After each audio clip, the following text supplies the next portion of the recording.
यूहन्ना की इंजील बाब 3। फरीसियों में से एक शख्स निकोदेमुस नाम यहूदियों का एक सरदार था। उसने रात को यीशु के पास आकर उससे कहा, ऐ रब्बी, हम जानते हैं कि तू खुदा की तरफ से उस्ताद होकर आया है, क्योंकि जो मोजिज़े तू दिखाता है कोई शख्स नहीं दिखा सकता जब तक खुदा उसके साथ न हो। यीशु ने जवाब में उससे कहा, मैं तुझसे सच सच कहता हूँ कि जब तक कोई नए सिरे से पैदा न हो वो खुदा की बादशाही को देख नहीं सकता।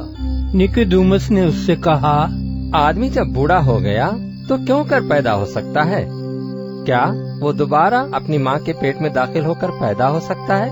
यीशु ने जवाब दिया, मैं तुझसे सच सच कहता हूँ, जब तक कोई आदमी पानी और रूह से पैदा न हो वो खुदा की बादशाही में दाखिल नहीं हो सकता। जो जिस्म से पैदा हुआ है जिस्म है, और जो रूह से पैदा हुआ है रूह है। ताज्जुब न कर कि मैंने तुझसे कहा तुम्हें नए सिरे से पैदा होना जरूर है। हवा जिधर चाहती है चलती है और तू उसकी आवाज सुनता है, मगर नहीं जानता कि वो कहां से आती है और कहां को जाती है। जो कोई रूह से पैदा हुआ ऐसा ही है। निकोदेमुस ने जवाब में उससे कहा, ये बातें क्यों कर हो सकती हैं? यीशु ने जवाब में उससे कहा, बनी इसराइल का उस्ताद होकर क्या तू इन बातों को नहीं जानता? मैं तुझसे सच सच कहता हूँ कि जो हम जानते हैं वो कहते हैं, और जिसे हमने देखा है उसकी गवाही देते हैं, और तुम हमारी गवाही कबूल नहीं करते। जब मैंने तुमसे जमीन की बातें कही और तुमने यकीन नहीं किया, तो अगर मैं तुमसे आसमान की बातें कहूँ तो क्यों कर यकीन करोगे? और आसमान पर कोई नहीं चढ़ा सिवा उसके जो आसमान से उतरा, यानी इब्ने आदम जो आसमान में है। और जिस तरह मूसा ने सांप को बयाबान में ऊंचे पर चढ़ाया, उसी तरह जरूर है कि इब्ने आदम भी ऊंचे पर चढ़ाया जाए, ताकि जो कोई ईमान लाए उसमें हमेशा की जिंदगी पाए। क्योंकि खुदा ने दुनिया से ऐसी मोहब्बत रखी कि उसने अपना इकलौता बेटा बख्श दिया, ताकि जो कोई उस पर ईमान लाए हलाक न हो बल्कि हमेशा की जिंदगी पाए।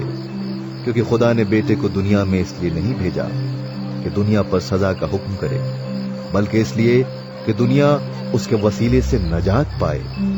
जो उस पर ईमान लाता है उस पर सजा का हुक्म नहीं होता, जो उस पर ईमान नहीं लाता उस पर सजा का हुक्म हो चुका, इसलिए कि वो खुदा के इकलौते बेटे के नाम पर ईमान नहीं लाया।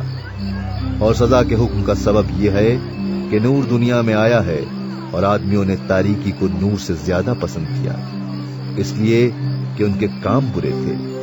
क्योंकि जो कोई बदी करता है वो नूर से दुश्मनी रखता है और नूर के पास नहीं आता, ऐसा न हो कि उसके कामों पर मलामत की जाए।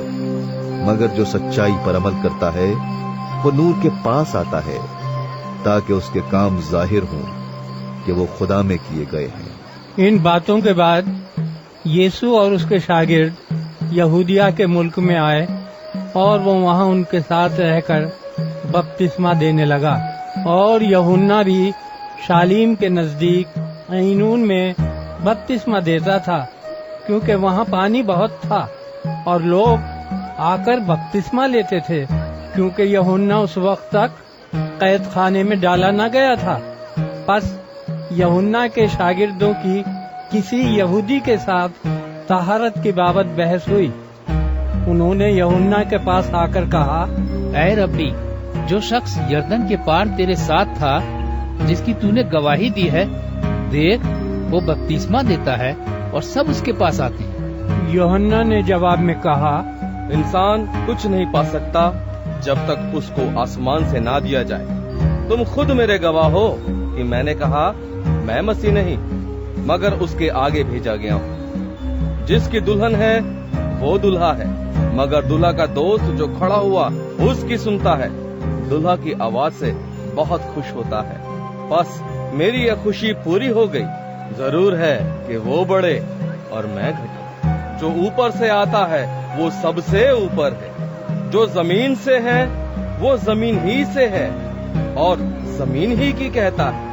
जो आसमान से आता है वो सबसे ऊपर है। जो कुछ उसने देखा और सुना उसी की गवाही देता है।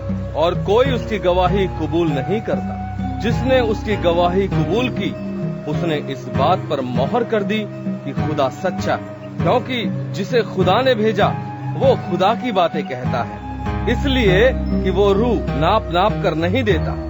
बाप बेटे से मोहब्बत रखता है और उसने सब चीजें उसके हाथ में दे दी हैं। जो बेटे पर ईमान लाता है हमेशा की जिंदगी उसकी है, लेकिन जो बेटे की नहीं मानता जिंदगी को ना देखेगा, बल्कि उस पर खुदा का गजब रहता है।